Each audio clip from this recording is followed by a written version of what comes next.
पहले हाय हाय हाय करता फिरिया था ना लड़की के आगे पीछे। अब कान गरम हुए, आई आई आई निकल रहा है, आगे बोल। I'm sorry। ये हिंदी में बोल। मुझे माफ कर दो। और सुन, अगर आज के बाद किसी लड़की का पीछा किया ना तो उनमें से कोई माइनर लड़की तेरा भी मर्डर कर सकती है। क्या कहो?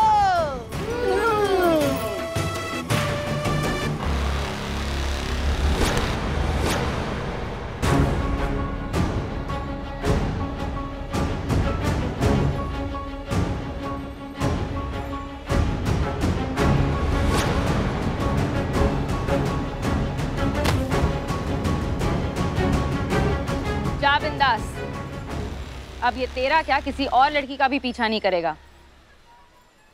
जा। Thank you.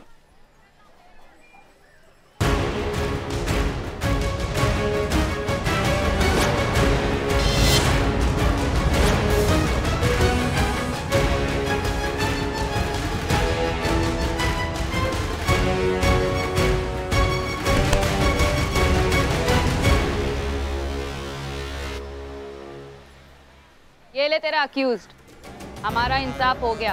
अभी तेरे को इसके साथ जो करना है कर। ये वो इंसाफ था जो शायद तेरा कानून भी इसके साथ नहीं कर पाता। इसीलिए भगवान ने ना फूलों के साथ कांटे बनाए ताकि तोड़ने वाले को इंसाफ का आभास रहे। ये सब करके तुम इन सब के बीच इंसाफ की मसीहा बन सकती हो, लेकिन हमारे लिए जो गलत है वो गलत है। Justice delayed is justice denied. देर से मिला इंसाफ नाइंसाफी ही कहलाता है। Justice hurried is justice buried. जल्दबाजी में मिला हुआ इंसाफ अक्सर गलत ही होता है। सही इंसाफ वही जहां दोनों तरफ का पक्ष बराबर हो, संतुलन में हो। बेशक संतुलन के इंतजार में न्याय मांगने वाला ना ही रहे। ये लड़की अगर तेरे इंसाफ के भरोसे रहती ना तो आज बुढ़ी हो जाती। हम जानते हैं कि इंसाफ मिलने में कभी कभी देर हो जाती है, लेकिन उससे बड़ा गुनाह है किसी बेगुनाह की जान चली जाना, और जो तुम्हारे इस अंधे इंसाफ के सिस्टम में कभी भी हो सकता है। ये तू नहीं, तेरी वर्दी बोल रही है।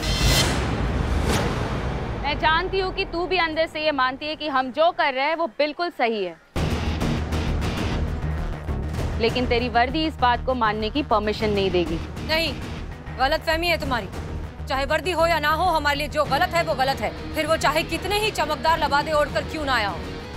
समझ जाइए आप सब, बंद करिए ये सब। धमकी दे रही है? मशवरा दे रहे हैं। समझ जाओ तो अच्छी बात है। इस बार तो सिर्फ इन्हें लेने आए हैं, अगली बार तुम सबको लेने आएंगे, वो भी पूरे गाजे बाजे के साथ। और शिवानी, तुम्हें एक दिन तुम्हारी इस लंका से तुम्हारी चिंगारी गैंग के बीच हथकड़ी लगाकर घसीटते हुए नहीं ले गए तो हमारा नाम भी हसीना मलिक नहीं। नहीं जज्बातों वाली बाई, अब ये बंद नहीं होगा। चिंगारी गैंग लोग नहीं, सोच है, और अब ये चिंगारी लग चुकी है। इसे रोकना असंभव है। अब ये चिंगारी इस रंगरेज गली से निकलकर पूरे शहर में फैलेगी और तू इसका कुछ नहीं कर सकती। अगर यकीन नहीं होता तो ट्राई करके देख ले। माओ, तुम चिंगारी हो ना तो हम भी बहुत बड़ा बवंडर है, और जब बवंडर आता है ना तो छुटपुट चिंगारी उसके गुबार में कहाँ गायब हो जाती है पता भी नहीं चलता है, समझी? वर्दी बोल रही है, कोई बात नहीं, सही समय का इंतजार करते हैं। कई बार बवंडरी चिंगारी को हवा देकर इतना विकराल बना देती है कि एक छोटी चिंगारी भी प्रलय का रूप ले लेती है।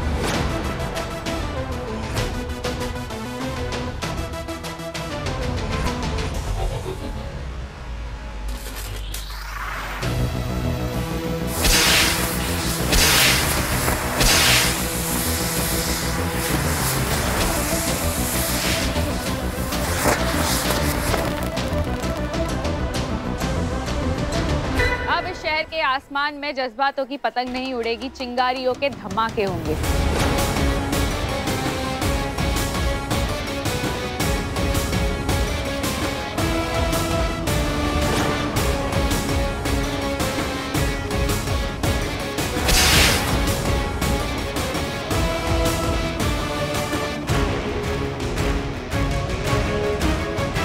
चलिए।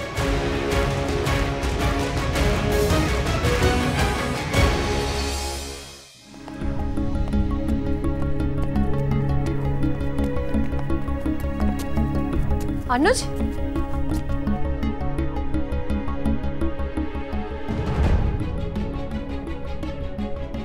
तुम ठीक तो हो ना बेटा? ये क्या? ये इतनी सारी चोट कैसे आई तुमको?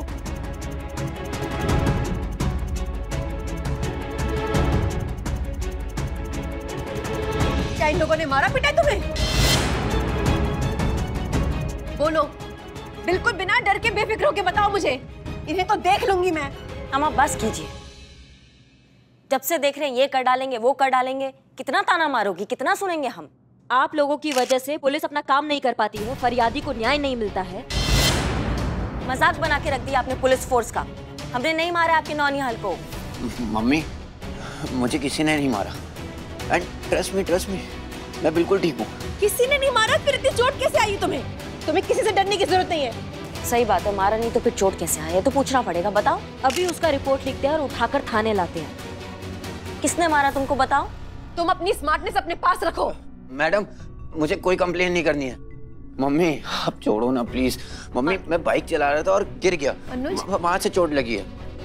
Sorry madam. रुको एक मिनट, अभी इनका टास्क कंप्लीट नहीं हुआ है। अभी तो एसएचओ हसीना मलिक को मेरे बेटे से माफी मांगनी है, और वो भी पब्लिकली। तभी तो ये मीडिया वाले आए हैं, उसके बाद ये किस्सा खत्म होगा। मैडम सारी गलती मेरी है, तो मम्मी ये क्यों माफी मांगेंगे? माफी तो मुझे मांगनी चाहिए इन लोगों से। I am sorry. मम्मी ये सब घर चलो ना।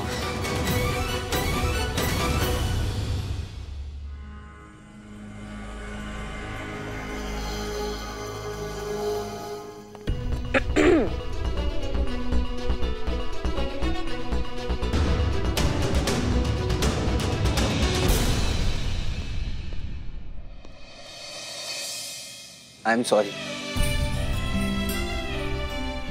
I was wrong. And तुम चाहो तो मुझे मार सकते हो। I'm sorry. अरे नहीं, माफ किए तुमको। वर्दी का सम्मान किया कर बाबू, बहुत बड़ा चीज है। जाओ, ख्याल रखो अपना।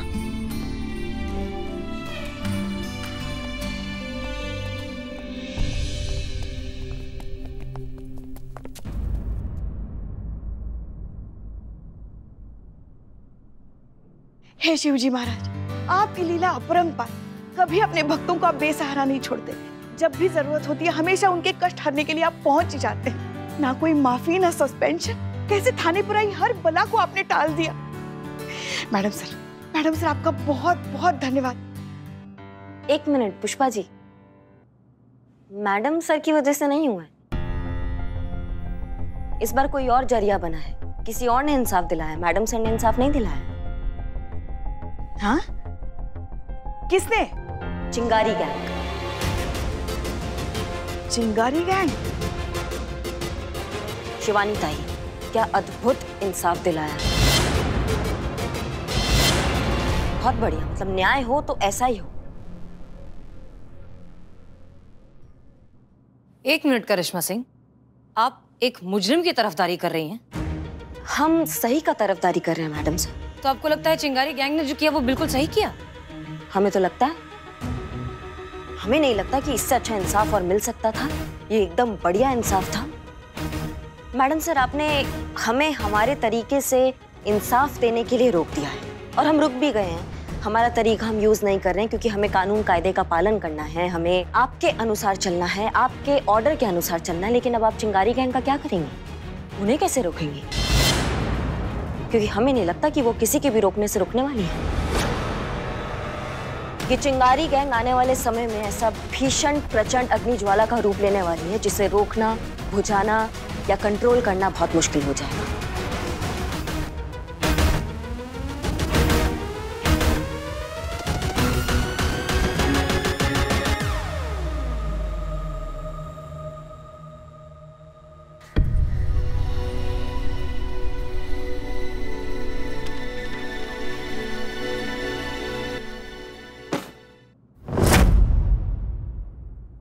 क्या रे डंबल क्वीन, कसरत के लिए लोहे की दुकान कम थी जो ये रद्दी का बंडल उठा के लाई? तुझे पता है ना मुझे इस घर में पुरानी चीजें बिल्कुल पसंद नहीं है। अच्छा, तो उसके हिसाब से तो मैंने सबसे पहले तेरे को बाहर निकाल के फेंकना चाहिए। तू तो सबसे पुरानी है इस घर में। देखा करमजली को, मुझे मेरे ही घर से बाहर निकालने की बात कर रही है। पहले ही तुझसे कह चुकी हूँ, मुझसे ठीक से बात किया कर तू। तहजीब ही नहीं है बात करने की। तेरी अम्मा के बराबर हूँ मैं। रे ऐसा क्या कह दिया मैंने? सलीका ही नहीं है बात करने का। देखो तो, इस तरह तू तड़ाक से बात करती है मुझसे। अरे इस तरह बड़ों से बात किया करते हैं।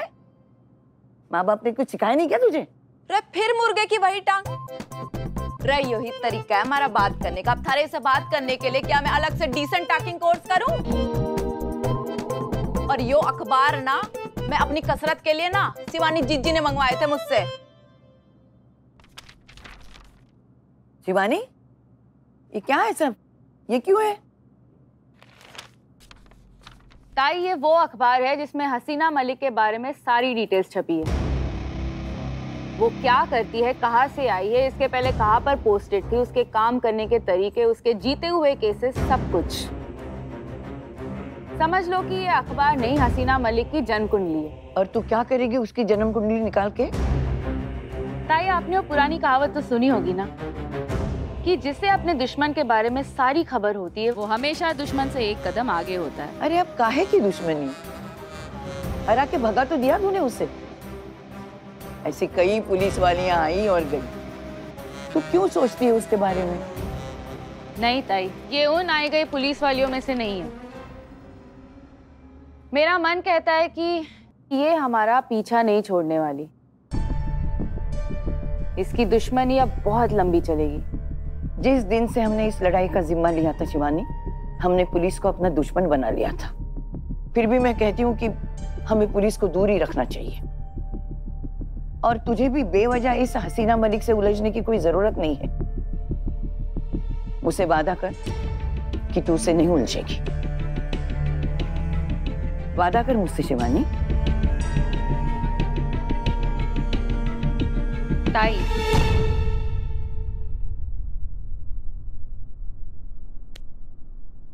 तू तो जानती है ना, तेरी बोली हर बात मेरे लिए पत्थर के लकीर जैसी है। तेरे सिवा मेरा इस दुनिया में और है ही कौन? तूने मेरे सिर पर तब हाथ रखा था, तूने मेरा तब साथ दिया था जब मैं बिल्कुल अकेली खड़ी थी। किसी ने मेरा साथ नहीं दिया था। तेरे मुंह से निकली हर बात मेरे लिए ऊपर वाले का आदेश है। अगर तूने मेरा हाथ नहीं पकड़ा होता तो शायद आज ये शिवानी जिंदा भी नहीं होती।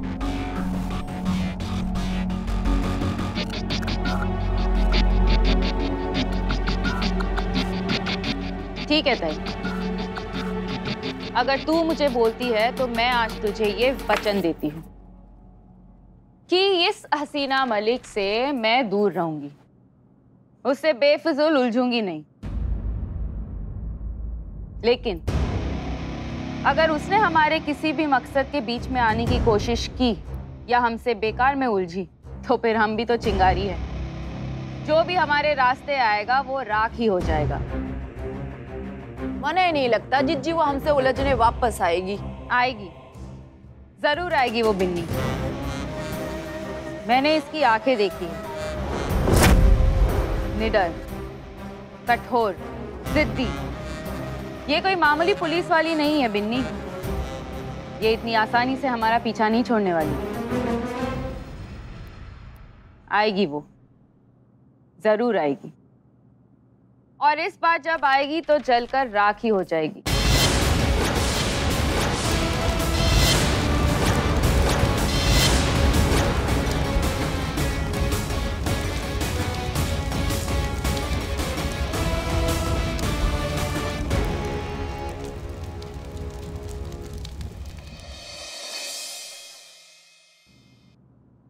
क्या ये सब? इसे प्रोजेक्टर कहते हैं। जानते हैं, प्रोजेक्टर है। क्या काम होता है प्रोजेक्टर से? क्या किया जाता है बताइए? पिक्चर दिखाते हैं। मतलब आप हमें पिक्चर दिखाने वाली हैं?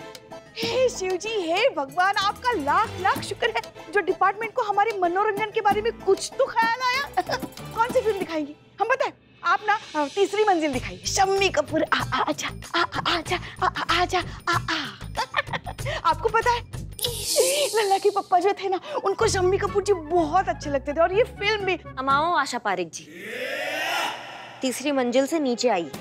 ये प्रोजेक्टर मैडम सर ने लगवाया है। हाँ तो वो भी देख लेंगे ना हमारे साथ फिल्म। अरे बहुत अच्छी फिल्म है, उनको भी बहुत पसंद आएगी। आपके शम्मी कपूर की मूवी नहीं लग रही है भैया, चिंगारी गैंग का मूवी लग रहा है। मैडम सर ने चिंगारी गैंग को जड़ से खत्म करने का ठान लिया है ना, इसलिए उनका पहले जन्म कुंडली यहाँ देखेंगी, उसके बाद उनका अभ्यास करेगी, फिर उनको जड़ से खत्म करेगी अपना तरीका से। और आपको तो उनका तरीका पता ही है, पहले जज्बातों का खाद डाला जाएगा, फिर उस पे प्रेम का जल प्रवाह किया जाएगा, फिर जाके इंसानियत का कीटनाशक और भावनाओं का लल्लो पच्चो किया जाएगा, तब जाके इस पेड़ का इलाज होगा। जबकि उनको ये समझ में नहीं आता है कि ऐसे जहरीले पेड़ को उठाकर उखाड़कर फेंकने में ही भलाई है। यहाँ पे जज्बातों का गुट्ठी नहीं चलेगा, यहाँ पे भौकाल का मुट्ठी चलेगा। उनको ये समझ में नहीं आता। वही बस मुर्गे की एक टांग वाली बात, वही मारपीट तोड़फोड़ वाली बात ना। यही फर्क है आप में और मैडम सर में। वो हमेशा मामले की गहराई समझकर, उसका मर्म देखकर जड़ से इलाज करने पर विश्वास रखती है, और आप बस सीधा पेन किलर देकर छुट्टी करने में विश्वास रखती है। कोई फायदा नहीं है पुष्पा जी। जब हम पिछले 2.5 सालों में इन्हें बात समझा नहीं पाए, तो फिर अचानक से कोई कैसे समझाएगा।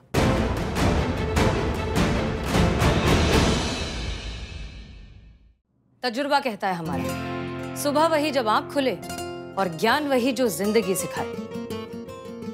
उम्मीद करते हैं कभी ना कभी तो इन्हें समझ आ ही जाएगा। बहरहाल प्लीज कंटिन्यू, दिखाइए क्या इंफॉर्मेशन कलेक्ट की आपने चिंगारी गैंग के बारे में, प्लीज।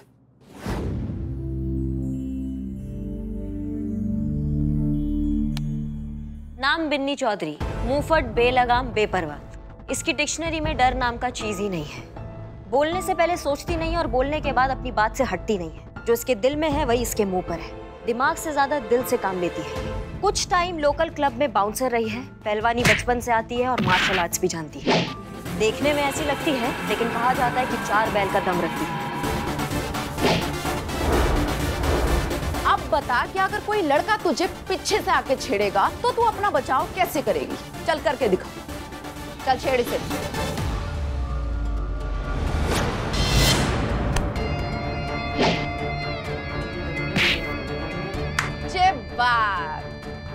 बस ऐसे ही पछाड़ मारनी है, ऐसे ही मारेगी ना मर्द को तो कोई भी मर्द चिल्लाएगा बचाओ बचाओ। आज तेरी ट्रेनिंग पूरी हुई, आज के बाद किसी से डरने की जरूरत ना है तुझे। अब तू सिर्फ औरत ना है, चिंगारी गैंग की औरत है तू।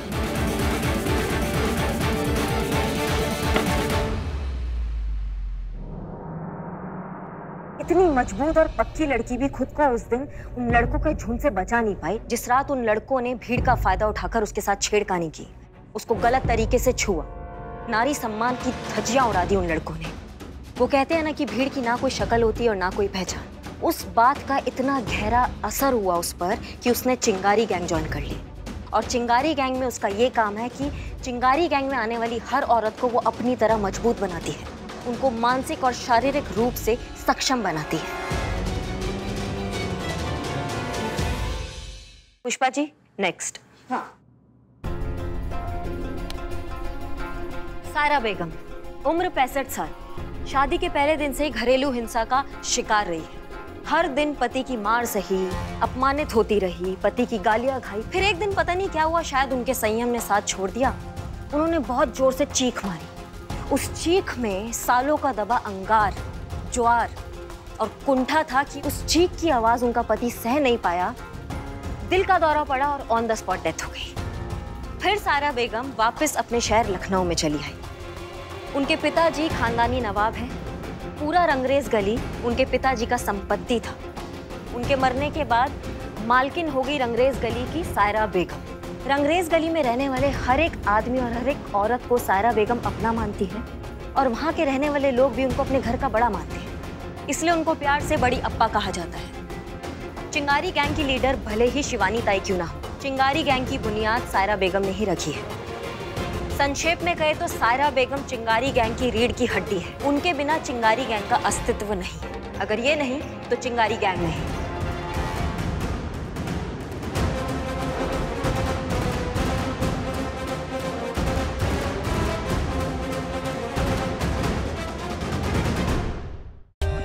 For more updates, subscribe to our channel, click the show links and enjoy watching the videos.